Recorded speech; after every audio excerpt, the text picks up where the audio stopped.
People keep talking about how remote work is part of the future of work. Well, I have news. That future is here. Remote and hybrid work are the new reality. And now we have to figure out how to make them work for all of us.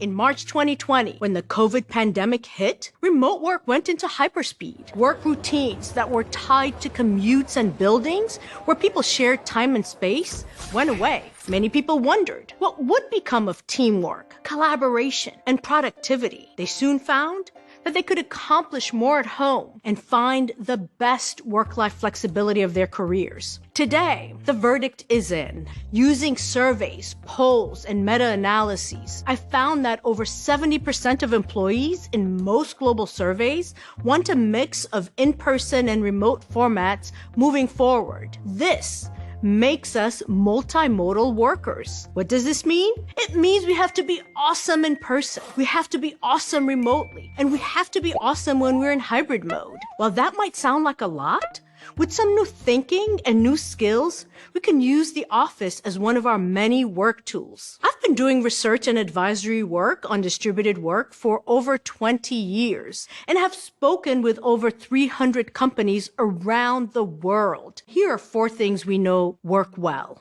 First, coordinate anchor days. When we go to the office, let's make sure we overlap with our colleagues and collaborators. That's why we call these anchor days. Otherwise, we'll find ourselves in the office with no one around. No use in gathering at the water cooler if we're the only ones there. Second, plan spontaneity. In my work, I've heard over and over again that while people prize the flexibility of hybrid work, they long for informal and spontaneous interactions with their colleagues. This is a classic paradox, but it's quite solvable through what we call structuring unstructured time. One thing to try is to set aside the initial 6 to 7 minutes of an hour-long meeting for informal chat about non-work matters, just to talk or even complain. You can also ask people the one word that describes how they're doing verbally or in chat. You can have informal contact by scheduling virtual or in-person lunches with your colleagues, breaks for coffee,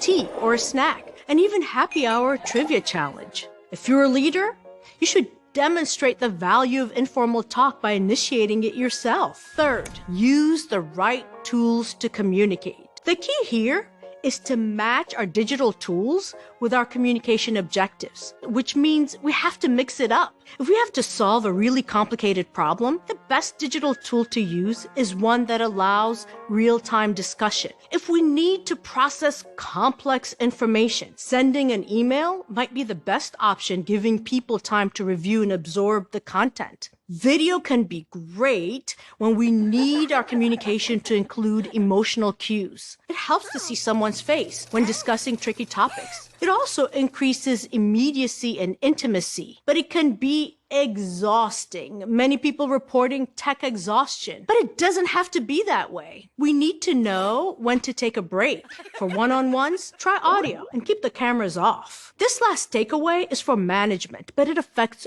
all of us. Commit to the new culture. Top leaders have to avoid sending mixed messages. Too many are saying they're all for hybrid while signaling that they prefer everyone to be in the office, or saying, this conversation is so important, we should have it in person. Leaders need to make sure that their words, actions, and attitudes are aligned with the hybrid arrangements that they've chosen. Consistency between hybrid policies and attitudes is the only way to build an inclusive hybrid culture for everyone.